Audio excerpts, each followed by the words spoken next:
Is பேசிக் ஒரு அடிப்படையில் மதச்சார்பற்ற ஒரு கூட்டணி. அந்த இந்தியா கூட்டணியை உருவாக்கியதில் மார்க்சிஸ்ட் கம்யூனிஸ்ட் கட்சிக்கு ஒரு முக்கியமான பங்கு இருக்குது. கடந்த தேர்தல்களில் கூட தேர்தலுக்கு பின்னால் சில அலைன்ஸ் அமையும். இது வந்து ஒரு முழுமையான கூட்டணி அப்படின்னு நம்ம சொல்ல முடியாது. ஒரு எலக்டோரல் அண்டர்ஸ்டாண்டிங். சில மாநிலங்களில் எலக்ட்ரல் அண்டர்ஸ்டாண்டிங் வரக்கூட இல்லை. உதாரணமாக தமிழ்நாட்டில் காங்கிரஸும் சிபிஎம்மும் ஒன்றா இருக்குது. கேரளாவில் காங்கிரஸும் சிபிஎம்மும் எதிரெதிராக கண்டெஸ்ட் பண்ணுது. இந்தியா அலைன்ஸில் பெங்கால் திரிணாமுல் காங்கிரஸும் பார்ட்டாக இருக்குது. பட் காங்கிரஸுக்கும் சிபிஎம்முக்கும் அங்கே அலைன்ஸு இல்லை. இந்த முறை வந்து இப்போ வட நார்த்தில் வந்து ஒரு எதிர்த்து ஒரு போட்டியிடணும், பிஜேபியை தோற்கடிக்கணும் அப்படிங்கிறது தான் இந்தியா கூட்டணியினுடைய அடிப்படையான விஷயம். ஆனால் வந்து இது ஒரு முழுமையான கூட்டணி அல்ல. இது ஒரு கொள்கை அடிப்படையில் செக்குலர் டெமோக்ரஸி அண்ட் ஃபெடரல் சட்டம் இதை பாதுகாக்கிறதுக்காக இந்த கூட்டணி அமைக்கப்பட்டது. பர்டிகுலர்லி இன் தமிழ்நாடு லாஸ்ட்டு 10 ஆண்டுகளுக்கு மேலாக திமுக தலைமையிலான அணியில் சிபிஎம் இருக்குது, சிபிஐ இருக்குது, காங்கிரஸ் இருக்குது, மதிமுக இருக்குது, விடுதலை சிறுத்தைகள் இருக்குது. இது வந்து திமுக ஆட்சிக்கு வர்றதுக்கு முன்னாலேயே கடந்த 2019 மக்களவைத் தேர்தலிலேயே இந்த கூட்டணி இங்கே இருந்தது. பட் நான் இந்தியா கூட்டணிங்கிற பேரில் இல்லை, ஒரு செக்குலர் அலைன்ஸுங்கிற பேரில் அது அப்படியே கண்டினியூ ஆகுது. தமிழ்நாட்டில் வந்து கடந்த முறை 39க்கு 38 தொகுதிகளில் இந்த அலைன்ஸ் தான் ஜெயித்தார். தேனியில் மட்டும் ஏடிஎம்கே ஜெயித்தார். இந்த முறை 39க்கு 39 இந்த அலைன்ஸ் ஜெயிக்கும். பாண்டிச்சேரி சேர்த்தா 40 out of 40 இந்த அணி ஜெயிக்கும்னு நான் நம்புகிறேன். India Alliance in the main objective, main ലക്ഷ്യം, this election is very crucial for all Indian people, especially minorities and Dalits and Adivasis. So, ഈ ഇലക്ഷൻ വളരെ പ്രധാനമാണ്. അതുകൊണ്ടാണ് ഇങ്ങനെ ഐഡിയോളജിക്കൽ ഡിഫറൻസ് ഉണ്ടായിരിക്കെ CPM, TMCയും കോൺഗ്രസും ഒക്കെ ഒന്നിച്ച് സ്റ്റേജിൽ ഷെയർ ചെയ്യുന്നത്. So, do CPM think like this election is very crucial for India? நிச்சயமாக இந்த தேர்தல் ரொம்ப முக்கியமானது. இது ஒரு ஐடியாலஜிக்கல் வார். இந்தியா கூட்டணி இருக்கிற கட்சிகளுக்குள்ளே சில வித்தியாசங்கள் இருக்குது. But it's not ideological difference, tactical difference and strategical difference. Secularism, federalism, democracy, இந்த 3 ஆஸ்பெக்டில் இந்தியா கூட்டணியில் இருக்கிற எல்லா கட்சிகளுக்கும் ஒத்த கருத்து என்பது இருக்குது. இந்த தேர்தல் என்பது ரொம்ப ரொம்ப முக்கியமானது. ஏன்னா மோடி ஆட்சிக்கு வந்த கடந்த 10 ஆண்டுகளில் ஒரே நாடு, ஒரே மொழி, ஒரே மதம், ஒரே பண்பாடு, ஒரே தேர்தல், 1 நேஷன் 1 எலெக்ஷன், 1 நேஷன் 1 டேக்ஸ் அப்படிலாம் கொண்டு வந்தவங்க இந்த முறை வந்து தப்பித்தவறி மோடி ஆட்சிக்கு வந்துட்டால் இதுதான் last election for Indian parliamentary democracy. They move to presidential form of government. எனவே பார்லிமெண்ட் அண்ட் செக்குலர் டெமோக்ரஸியை பாதுகாக்கிறதுக்கு இந்த தேர்தல் நாட் ஒன்லி சிபிஎம், இந்தியா கூட்டணிக்கு மட்டும் இல்லை, இந்தியா அஸ் எ நேஷன் அதுவே ரொம்ப ரொம்ப இம்பார்ட்டன்ட்னு நான் நினைக்கிறேன். தமிழ்நாட்டில் 2 സ്ഥലത്താണ് വസിക്കുന്നത്, മധുരയും Dindigul. So what are the chances of CPIM? 2 தொகுதிகளில் do you have any manifesto, like separate manifesto for CPIM Tamil Nadu? All India CPM தேர்தல் அறிக்கையை நாங்கள் வெளியிட்டிருக்கோம். இது ஒரு நேஷனல் பார்ட்டி. தமிழ்நாட்டு மக்களுக்கு ஒரு வேண்டுகோள், ஒரு appeal to Tamil Nadu people. CPM Tamil Nadu unit release. ஆனால் தனியாக தேர்தல் அறிக்கை என்பது ஒரு ஆல் இண்டியா கட்சிங்கிற முறையில் அகில இந்திய கட்சி தான் சென்ட்ரல் கமிட்டி ஆஃப் சிபிஐஎம் தேர்தல் அறிக்கையை வெளியிட்டிருக்கு. மதுரையை பொறுத்த வரைக்கும் Su Venkatesan Sahitya Akademi award winner for his novel. Is very popular writer in Tamil. இந்த கடந்த 5 ஆண்டுகளில் அவர் மிகச்சிறந்த சேவை மதுரையில் ஆற்றியிருக்கிறார். குறிப்பாக தமிழ் மொழி, பண்பாடு, அதே போல் தமிழர்களுடைய வேலைவாய்ப்பு, தமிழ்நாட்டினுடைய நலன், குறிப்பாக மாற்றுத்திறனாளிகள் டிசபிள் அவங்களுக்கான கேம்ப் நடத்தி இந்தியாவிலேயே அதிக அளவில் உபகரணங்கள் வாங்கி கொடுத்துருக்கிறார் டிசபிளுக்கு. அதுபோல் கல்வி கடன் எஜுகேஷன் லோனில் இந்தியாவிலேயே மதுரை கான்ஸ்டிடுவன்சி ஃபஸ்ட். அதே போல் ரயில்வேயில் மற்ற இடங்களில் தமிழர்கள் இவங்களுடைய நலன் புறக்கணிக்கப்படுகிற பொழுதெல்லாம் அவர் அழுத்தமாக குரல் கொடுத்திருக்கிறார். எனவே டிஎம்கே அலைன்ஸுங்கிறது திமுக தலைமையிலான இந்தியா கூட்டணிங்கிறது ஒரு வலுவான கூட்டணி தமிழ்நாட்டில். நிச்சயமாக மதுரையில் தோழர் வெங்கடேசன் சிபிஎம் கேண்டிடேட் ஆன் பிகாஃப் ஆஃப் இந்தியா அலைன்ஸ் உறுதியாக வெற்றி பெறுவார். திண்டுக்கல் தொகுதியை பொறுத்த வரைக்கும் இந்த திண்டுக்கல் சட்டமன்ற தொகுதியில் தோழர் பாலபாரதி 3 முறை கண்டினியூஸாக சட்டமன்ற உறுப்பினராக இருந்திருக்காங்க இன் திண்டுக்கல் அசம்பிளி கான்ஸ்டியூன்சி.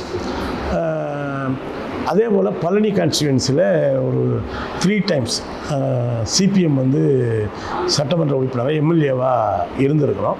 இந்த தொகுதியிலேயே கடந்த 2-3 தேர்தலுக்கு முன்னால் சிபிஎம் தொகுதியில் போட்டிட்டு இருக்கு. கடந்த தேர்தலில் திண்டுக்கல் நாடாளுமன்ற தொகுதியில் போட்டியிட்ட திமுக வேட்பாளர் 5,40,000 வாக்குகள் வித்தியாசத்தில் ஏடிஎம்கே பிஜேபி அலைன்ஸை தோற்கடித்தார். அவங்க எல்லாம் ஒன்றா இருந்தாங்க, பிஜேபி, ஏடிஎம்கே, பாமக. இதை தோற்கடித்தாங்க. திமுகவுக்கு ஒரு வலுவான 2 அமைச்சர்கள் இருக்காங்க, ஐ பெரியசாமி அண்டு திரு சக்கரபாணி. அவங்களுக்கு வந்து வெரி வெரி பாப்புலர் லீடர்ஸ்.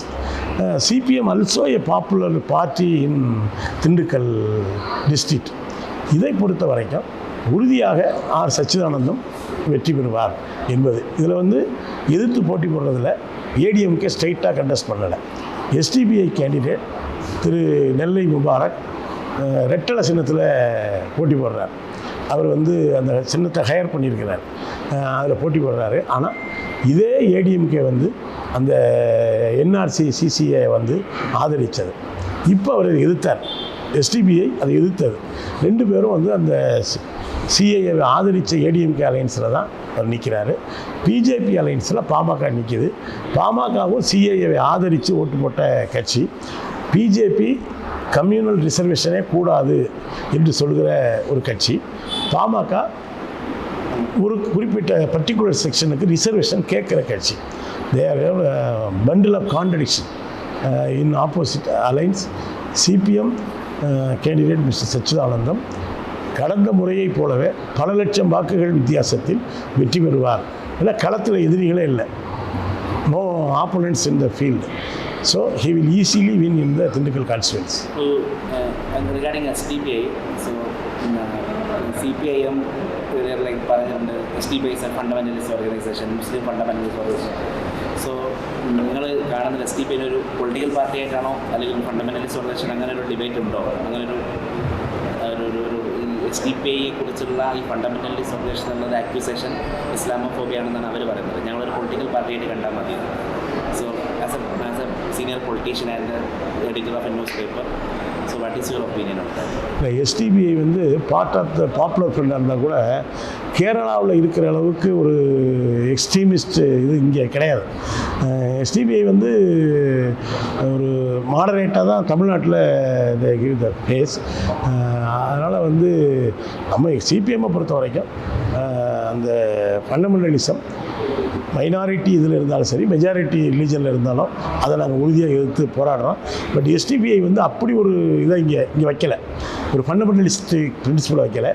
நான் ஏடிஎம்கே கேண்டிடேட் போல தான் அவர் இங்கே நடந்துக்கிறாரு. அந்த பிரச்சனை இங்கே இல்லைன்னு தான் நான் நினைக்கிறேன். ADMK is like CA, NRC, yes, മുത്തലാഖിനെ അനുകൂലിച്ചു. So they are aligning to even BJP. 370 Kashmir ADMK support, but they are ideologically very different, STBI and ADMK. But due to opportunity, they are STBI alliance with the ADMK. So you have more ideological disagreement with ADMK and STBI. Yes. வேறு എന്തെങ്കിലും development Tamil Nadu നടക്കുന്നതിലും സൂചിപ്പിക്കാനുള്ള പറയും. பொதுவாக தமிழ்நாட்டில் வந்து BJP வந்து திடீர்னு கச்சத்தீவு பிரச்சனையை எழுப்பி விட்டுருக்காங்க. அது முடிஞ்சு போன ஒரு பிரச்சனை. இங்கே தமிழ்நாட்டில் பிரச்சனை என்பது இங்கே வெள்ள நிவாரணம் கொடுக்காதது, அதே போல் வந்து இங்கே தமிழ்நாட்டினுடைய திட்டங்களை புறக்கணிக்கிறது, தமிழ்நாட்டுக்கு கடன் கொடுக்காமல் இருப்பது, இதுதான் மெயின் இஷ்யூ. அதை டைவெர்ட் பண்ணுறதுக்காகத்தான் வந்து பிஜேபி நான் இஷ்யூவை முன்வைக்கிறாங்க. அண்ணாமலை வந்து ஒரு மெச்சூர்டு பொலிட்டீஷியன் அல்ல, அவர் வந்து ஒரு காமெடி பீஸ் தான் தமிழில் சொல்கிறதா இருந்தால். எனவே பிஜேபி இங்கே அதனுடைய ஐடியாலஜி தமிழ்நாட்டில், ஈவன் தமிழ்நாட்டிலேயோ கேரளாவிலேயோ சவுத்துலேயோ அது எடுபடாது. அதனால் ஒரு தமிழ் முகம் போல் அவங்க காட்டிக்க முயற்சி பண்ணுறாங்க.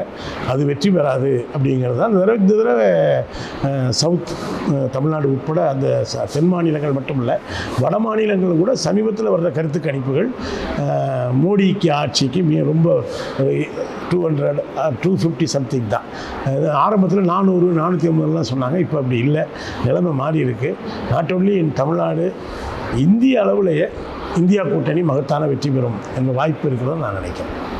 നിൽക്കും ബംഗാൾ, കേരള, ത്രിപുര, രാജസ്ഥാനിലൊക്കെ ബീഹാർ ഇവിടെയൊക്കെ CPM ജയിക്കും?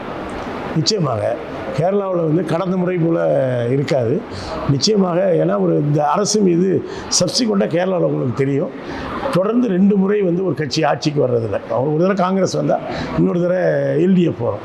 ஆனால் இந்த முறை காம்ரேட் பினராயி விஜயனுடைய ஆட்சி சப்சிக்வெண்ட்டாக 2வது முறை 10 ஆண்டுகள் நோக்கி போய்கிட்டு இருக்கு. அந்த அரசாங்கத்தின் மீது மக்களுக்கு ஒரு மிகப்பெரிய நம்பிக்கை இருக்குது. மைனாரிட்டி மக்கள் பாதிக்கப்பட்ட பொழுதெல்லாம் CPM வந்து அவங்க கூட இருந்திருக்கு. எனவே கேரளாவிலேயும் மைனாரிட்டி மக்கள், மெஜாரிட்டி மக்கள் எல்லாருமே CPMக்கு LDFக்கு ஓட்டு போடுவாங்க அப்படின்னு நான் உறுதியாக நம்புகிறேன். பெங்கால்லையும் கூட கடந்த தேர்தலை விட நிச்சயமாக ஒரு ப்ராக்ரஸ் என்பது இருக்குது. அது வரும்னு நாங்கள் உறுதியாக நம்புகிறோம். திரிபுராவிலேயும் ஒரு கடுமையான ஃபைட்டை எங்கள் தோழர்கள் நடத்திட்டு இருக்காங்க. ராஜஸ்தானில் அசம்பிளி எலெக்ஷனில் வந்து காங்கிரஸுக்கும் CPMக்கு இடையில் அலைன்ஸ் என்பது வரல. இந்த முறை வந்து காங்கிரஸுக்கும் CPMக்கும் அலைன்ஸ் என்பது ராஜஸ்தானில் வந்திருக்கு, மகாராஷ்டிராவில் வந்திருக்கு. எனவே ஒரு பரவலாக வந்து பீகாரில் லெஃப்ட் அலைன்ஸில் CPM கண்டஸ்டர் 1 சீட் இன் பீகார். மகாராஷ்டிராவிலையும் கூட அங்கே நாங்கள் பேசிக்கிட்டு இருக்கோம். அப்போ வந்து ஒரு ஆல் இண்டியா ப்ரெசன்ஸ் வந்து இந்த முறை CPMக்கு கிடைக்கும் அப்படின்னு நான் உறுதியாக நம்புகிறேன். Okay, thank you. நன்றி, வணக்கம்.